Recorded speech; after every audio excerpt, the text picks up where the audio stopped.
You'll get there. Morning, Commissioners. And going to call the meeting, Post Falls Urban Renewal Commission, January 17th, first one of the year, 2019, to order. And we will have our roll call. Thank you. Carstensen? Here. Crosby? Here. Horn? Here. Clemenson? Here. Coles? Here. And Davis? Here. Thank you. Chairman Baltzell has an excused absence this morning. Okay, thank you, Diane. Now, do you want to lead us in the Pledge of Allegiance? Sure. I pledge allegiance, to the flag of the United States of America and to the republic for which it stands, one nation, under God, indivisible, with liberty and justice for all. Thank you, Len.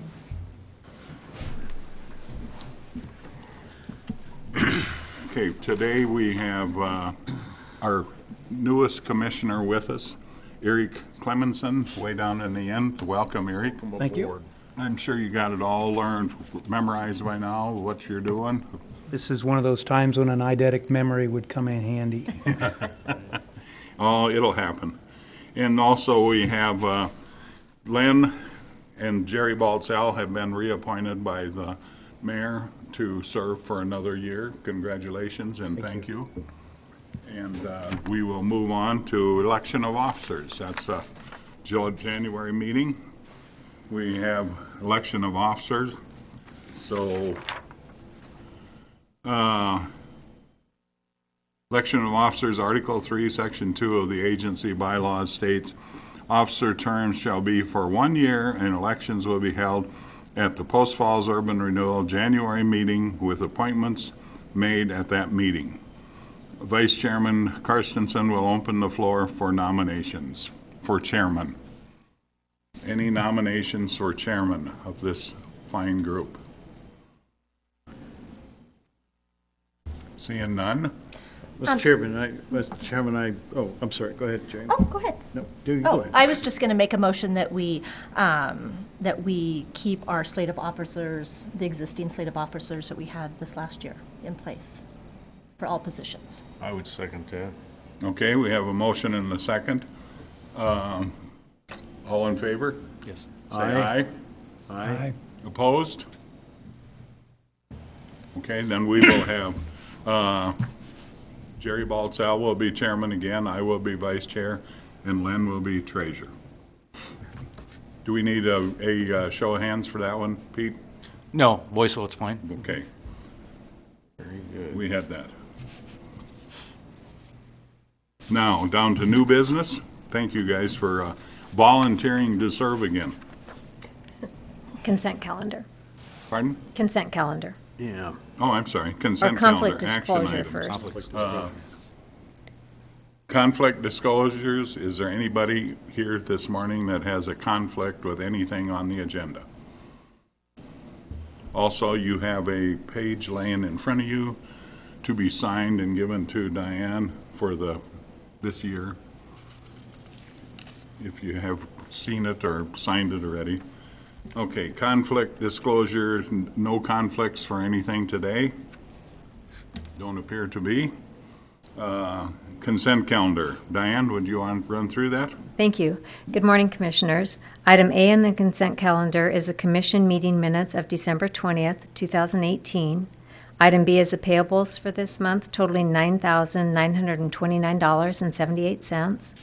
Item C is the bank activity report, which shows total in all funds of $3,328,918.64 and accrued interest for the month of $3,744.27. Item D is the financial reports as of December 3rd, which includes the first quarter actual budget versus actual. Item E is Resolution 2019-01, which authorizes the Second Amendment to the Revenue Allocation Note and the Fourth Amendment to the Note Purchase and Security Agreement. As you can recall from our last meeting, it allows the agency to reduce the biannual payments to fund the sewer improvements in the East Post Falls District. Item F is the Second Amendment to the Revenue Allocation Note Series 2013. The first amendment was to change the date of our first payment date of that loan back in 2015, and then this one is to set the payments at $469,000 biannually. Item G is the fourth amendment to the note purchase and security agreement. And again, the first amendment was to change the dates of the first payment. We had a second amendment, which was to reduce the reserve fund securing the note. The third amendment was to further reduce the amount of the loan reserve to 10% of the loan balance each year. And then this amendment is to reduce the payments, which are due March 1st and September 1st, to the $469,000 through maturity of September 1st, 2023. I would answer any questions. Oh, no. Your approval of the consent calendar will authorize transfer of $3,744.27 accrued interest to the general fund and transfer to the Community First checking account $9,929.78 for the general payables. Now I would answer any questions. Any questions? Yes, Mr. Chairman, I have two. The first one is on the bank, or the financial reports, page 12, or 11, I think. Yeah, no, it's 12, which shows the increment received by district. Under point appointments, it shows that we received no increment, but we have a carryover at $36,000, and it doesn't show an obligation balance. Has that not been updated? Is that? No, that's correct, Commissioner Crosby. Point Partners has not submitted a reimbursement request. Well, they have submitted a reimbursement request, but they have not signed the agreement, the memorandum of understanding with Point Partners, the proponent of CenterPoint. I see. And so I have to keep track of that increment, which I have been, and so that's why it shows that they don't have a. So we really have no obligation until that agreement is signed between the two Correct. opponents. Okay. Correct. Fine, thank you. My second question, Mr. Chairman, is on the resolution itself. And the only question I have is for Diane. Since this is a reduction in our payments schedule, what do you anticipate would be the final payoff of the final payment based on the amortization schedule for the bonds that would fully pay off the bonds in September of 2023? Thank you. I did an amortization on my computer. I have not received one from the bank yet, but mine shows that we would have a final payment of $4,510 on 9/1 of 2023. And as we continue to pay down the loan with interest, I estimate that we could pay that loan in full in February of 2022. And that's just with my increment projections and putting money towards the loan reserve and paying that down. So, but my amortization shows $4,510. Perfect. And so your projections are still based on all of the sewer improvements that we're looking at in cooperation with the city, but still paying off the bonds entirely by 2022? Correct. Perfect. Thank you. Thank you. Any more questions? What, has our interest rate changed? The interest rate is 3.75% on that. I thought. I'd make a motion that we approve the consent calendar as presented. Second. Got a motion and a second. All in favor? Do we need a roll call? We need a on roll this? call vote on that, yes. Okay. Diane, Okay, thank do your you. thing. Crosby? Aye. Horn? Aye. Clemenson? Aye. Coles? Aye. Davis? Aye. Carstensen? Aye. Thank you. Thank you. Committee updates. Finance and Policy, Mr. Crosby. Committee reviewed the December financial reports and the year-end closing notes and had no questions for the executive director. Okay, thank you. District Review, I have nothing this you morning. have nothing, okay. Communications, Property, and Personnel. As I mentioned at the beginning of the meeting, we have reappointed with, the mayor has reappointed and the city council reappointed Crosby and Baltzell, and our new commissioner, Eric Clemenson, is down at the end. And we again welcome them and thanks for the reappointment. So we have a full commission now. So, citizen comments. This section of the agenda is reserved for citizens wishing to address the commission regarding an agency-related issue. Comments related to future public hearings should be held for that public hearing. Persons wishing to speak will have 5 minutes. Anybody in the listening audience have any questions or comments they'd like to make? Seeing none, we will then move on to unfinished business. Any unfinished business? None. Thank you. New business, fiscal year 2018 audit presentation. We have, let me get this paper. Tony Hackwith from Anderson Brothers CPA will present the fiscal year 2018 annual audit.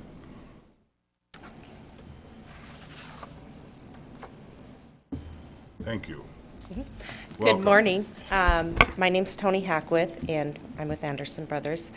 Lee Anderson, who actually was oversaw the financial statement audit, was unable to be here today, so I am taking his place. I've put together a brief presentation for you. I believe you all have the financial statements themselves and hopefully have had a chance to look through them. I've got a few slides, a few comments to make. Stop me at any time if you have questions. Hopefully I can answer them. If not, I will certainly get back to you, or Lee will get back to you with the answers. Let's see if I know how to do this. Do you know how to? Is it turned on? Oh, I think so. I turned this on. Maybe I got to push it there. There we go. Sorry about that. Okay, first I'd like to go over why you have a financial statement audit to begin with. And the main reason is that you have to have one to comply with state statutes. So that the state and the citizens that rely on the financial statements can be reasonably assured that they are materially correct.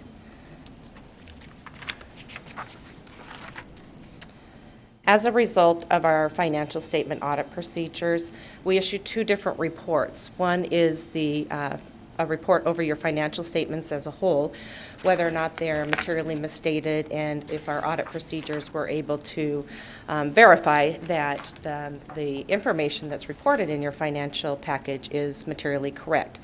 We can issue several types of opinions, a modified, unmodified, disclaimer. As a result of our audit procedures, we've issued what's called a unmodified or clean opinion, which I believe that, looking back historically, that you have always received, which means that your financial records are accurate and that we were able to perform procedures and verify that.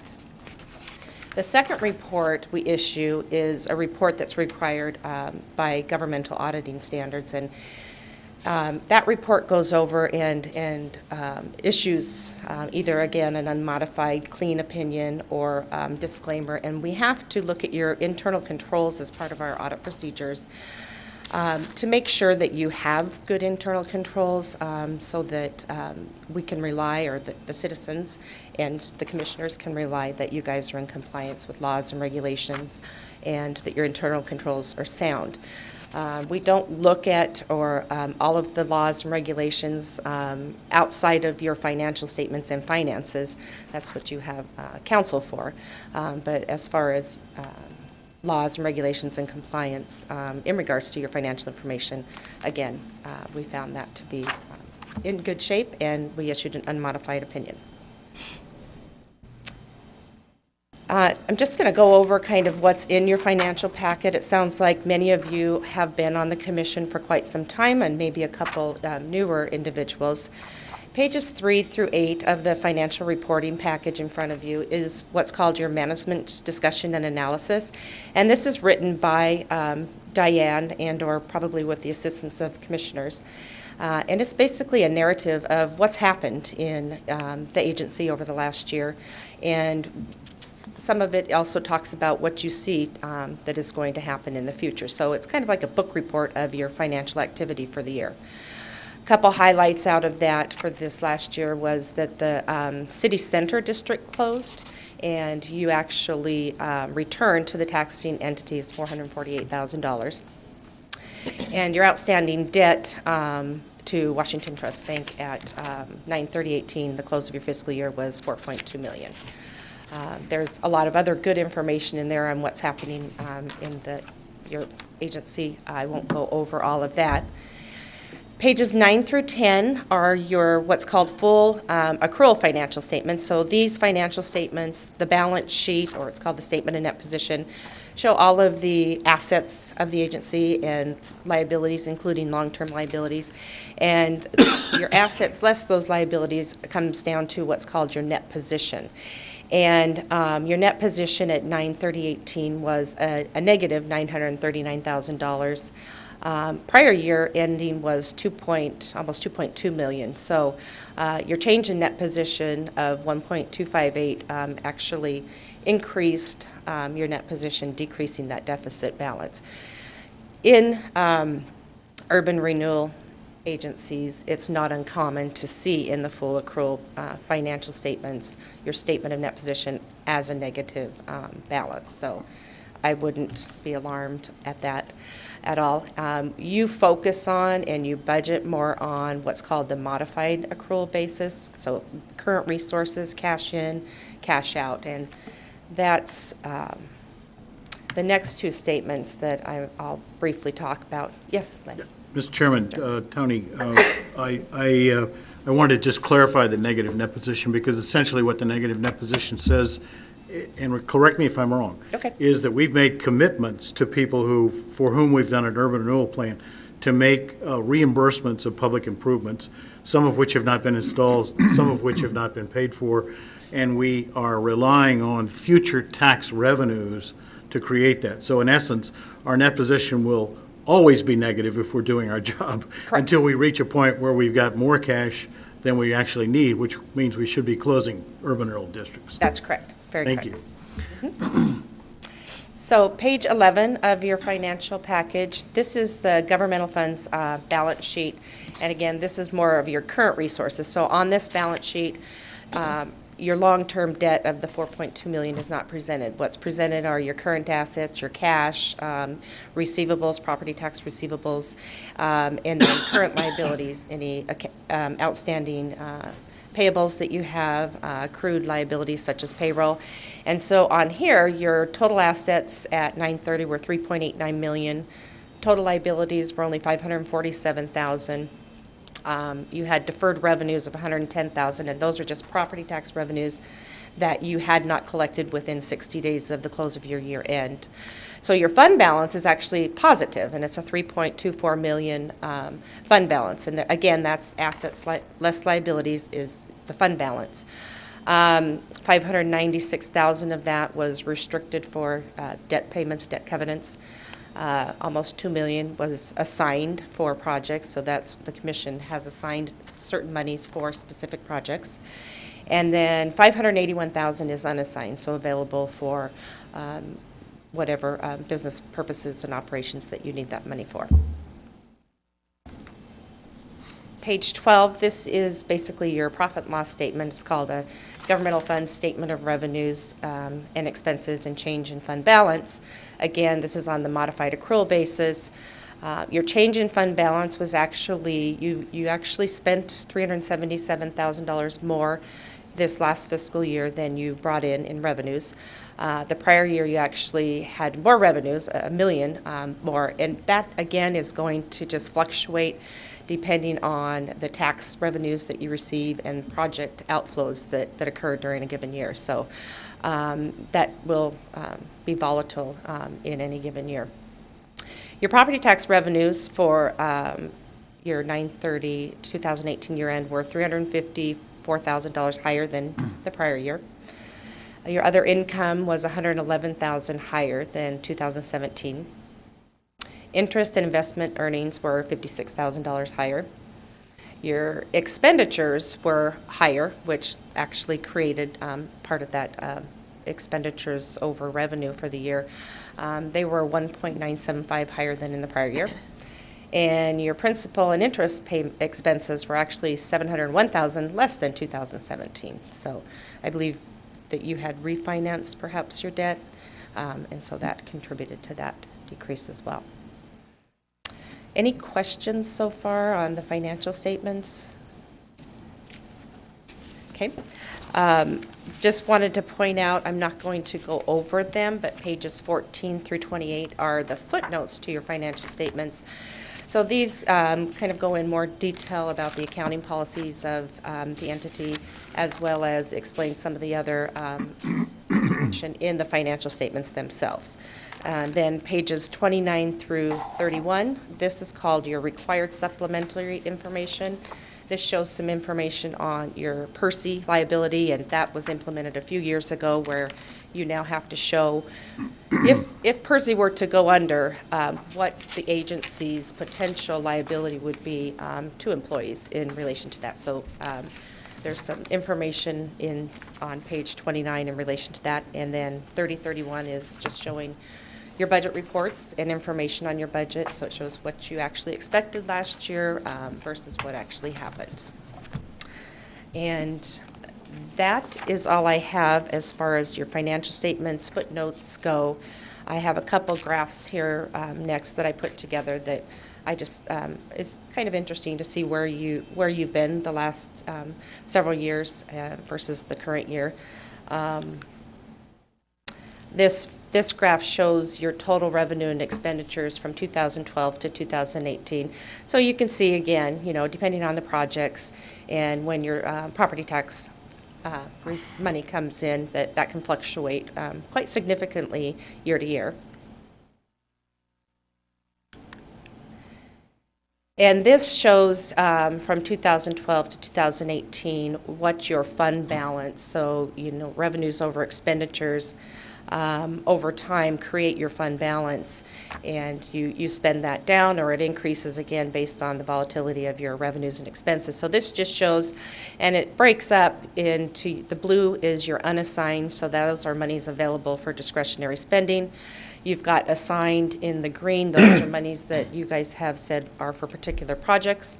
Committed have been committed per a resolution of the board. And restricted, those are mostly due to debt covenants, outside party restrictions of your funds.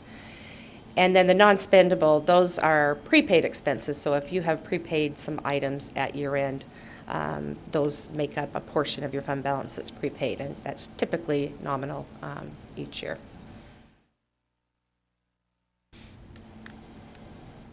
So I would be happy to answer any questions that you have at this point. Or Just one on the PERSI liability, which has always been a mystery to everybody, and I realize it's required of every governmental agency.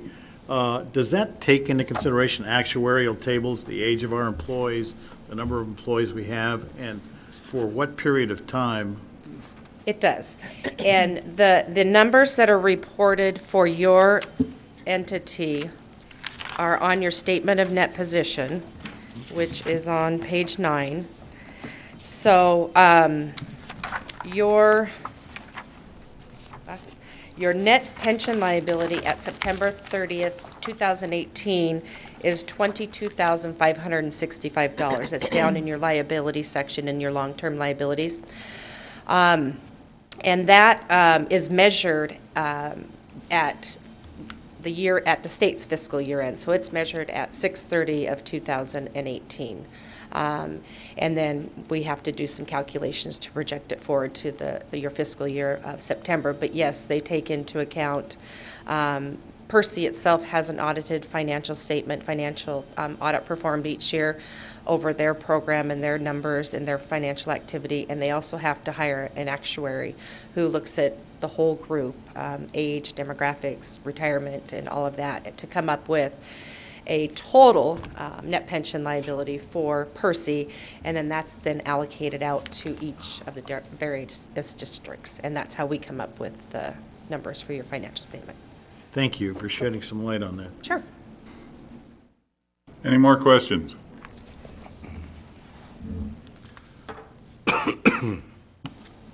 No more questions? Any comments? But thank you very much for laying this on us. Sure. It's something we obviously get every year, need every year, and is required every year.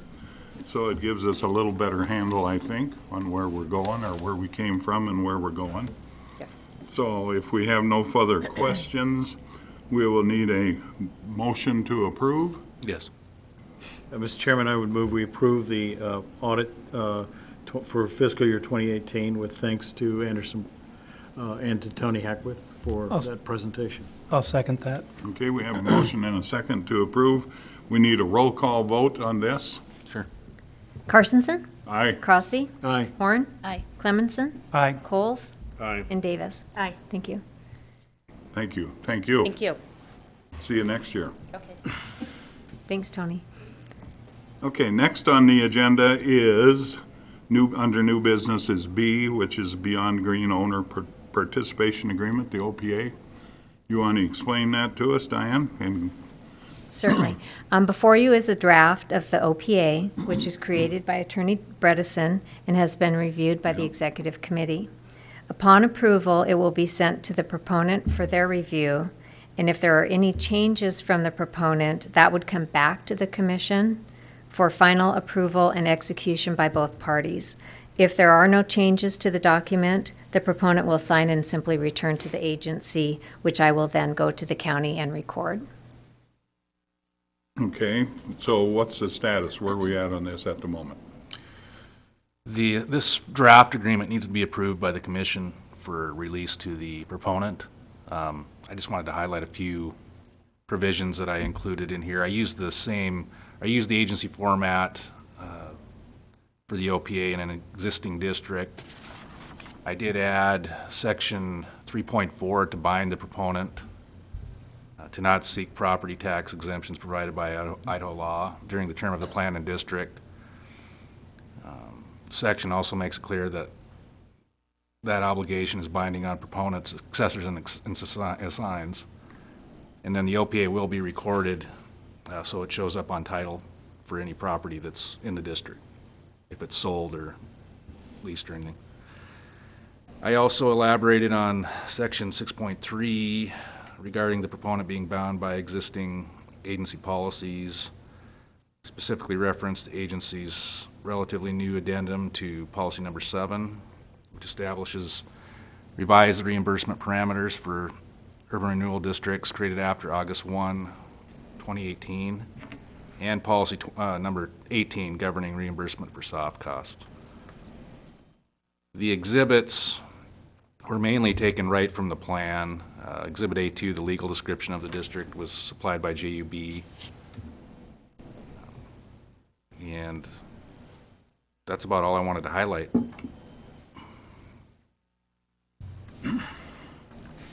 So next step is to get the changes, We need a motion to approve this draft. this draft, okay? I have a question regarding Exhibit A1. This is the color-coded schematic with zones A, B, and C on that.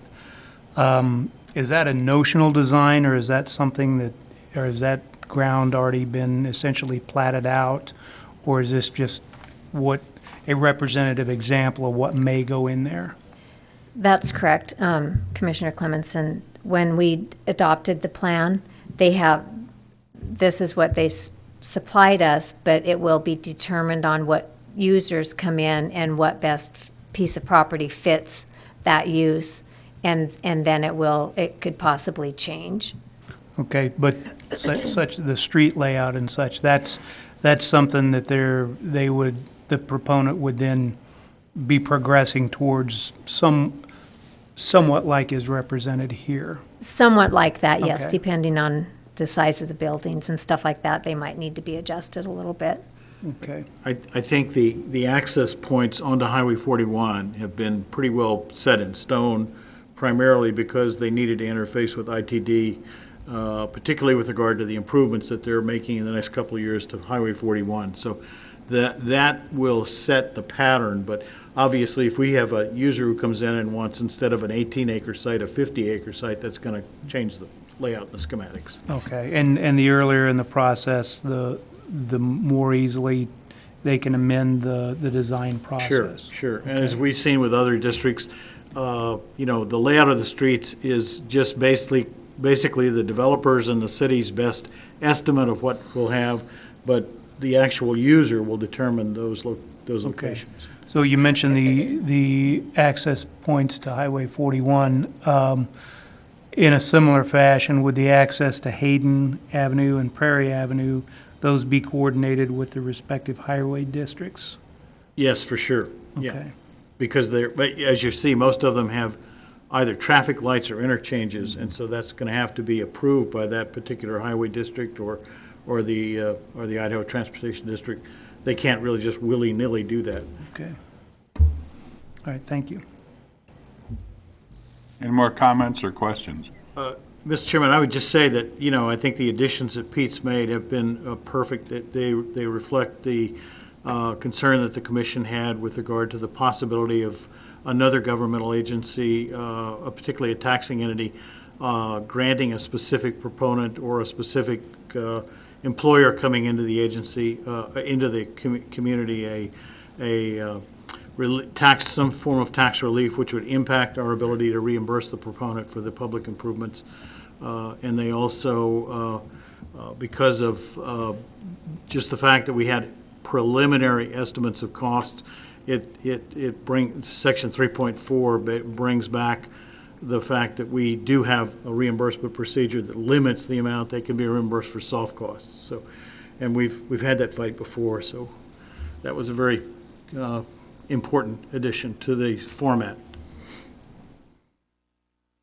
Thank you. Any other comments or questions? Mr. Chairman, I would move that we approve the OPA and submit it to the proponent for his review. You heard the motion. Is there a second? Second that. We have a motion and a second. We need a Roll call vote. roll call vote on this. Thank you. Crosby? Aye. Horn? Aye. Clemenson? Aye. Coles? Aye. Davis? Aye. Carstensen? Aye. Thank you. Okay, now we move one more step closer. So the next action will be at some future date down the road. What are we seeing? Well, if there aren't any changes to the OPA made by the proponent, then it's a done deal, basically. If there are material changes or really any changes, it'll come back to the commission for approval based on the amended version. Are we looking at a timeline on this as far as when we want this back? Oh, I'm assuming it'll be done in the next couple weeks. It just depends on how long it takes the proponent to review it. So. Yeah, the proponent has essentially said it's in his best interest to get this completed. Right. Because I would think so, yeah. that's one of the marketing issues that he's using, is that that it does have the benefit of urban renewal. Another timeline question. Once the OPA is in place, what's the next major milestone before bulldozers get busy and start the actual construction process? I believe the proponent's still working through the subdivision process with the city and the construction plans and all that. So that's going to depend more at on the city and the proponent and their progress on that. So, yeah. Can I assume that this has all been passed by the other agencies in the city or the county for parks and fire departments and police and all this stuff? Yes, the draft of the plan was submitted to all the taxing districts before the plan was adopted. So. And then it was approved by the planning commission, and then it was approved by the city council. So, yeah. Okay. I just don't want to turn this into another parking lot. Okay. Any more comments? You got to let that go, Larry. You got to let that go. I have trouble with Just that go out one. there, walk on the gravel, look at the streetlights, and assume that it's going to get paid. Okay, I will. Anyway, now I lost my train of thought. Sorry about that. So, okay, we will hopefully hear something within the month of January or February anyway. So we can move into the next step, so. Do we need any other action on that one, Diane? No. Okay. Next thing then would be number C, authorization for newly elected officers to be designated signers on the,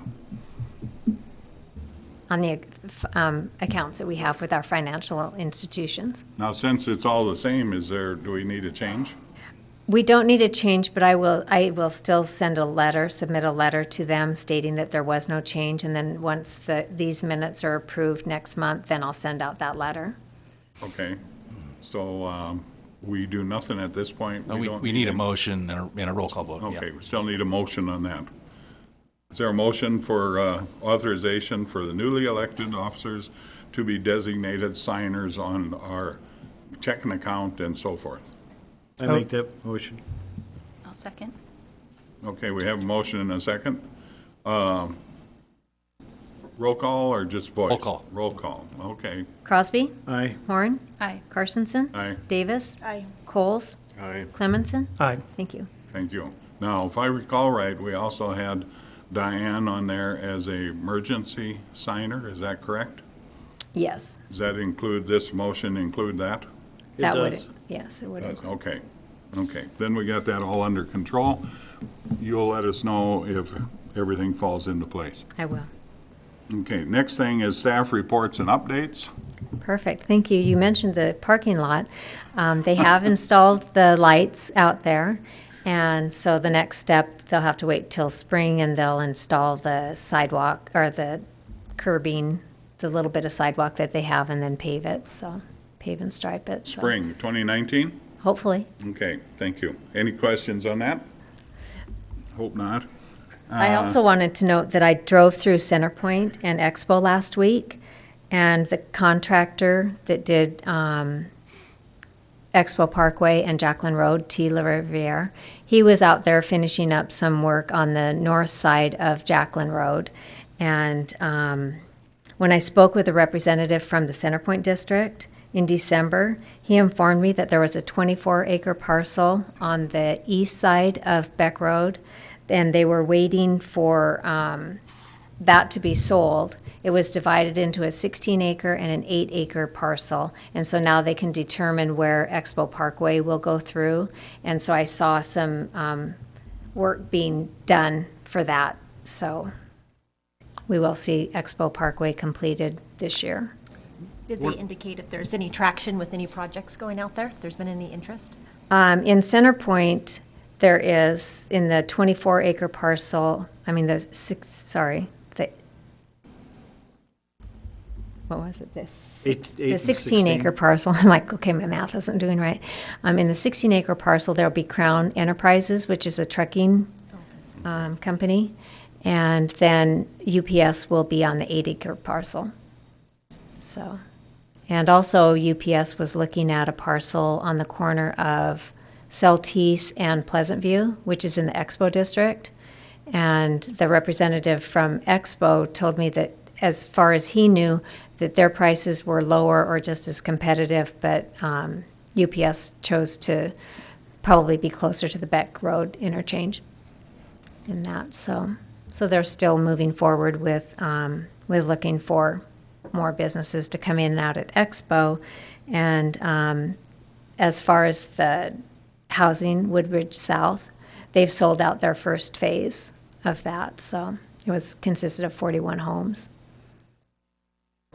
Well, I would like to hope that UPS out there in that location would have the longevity that they've had down in Coeur d'Alene. My goodness, they've Absolutely. been there since old Shep was a pup, you know.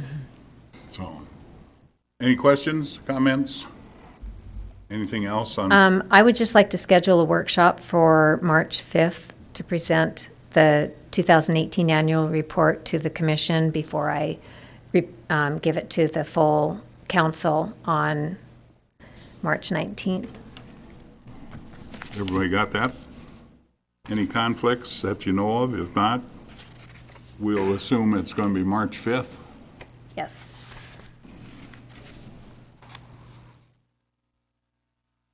And that will be in what location? That'll be downstairs here in the Okay. City Hall. I'll put that on the calendar also. Okay. At 8 o'clock? Yep. Okay.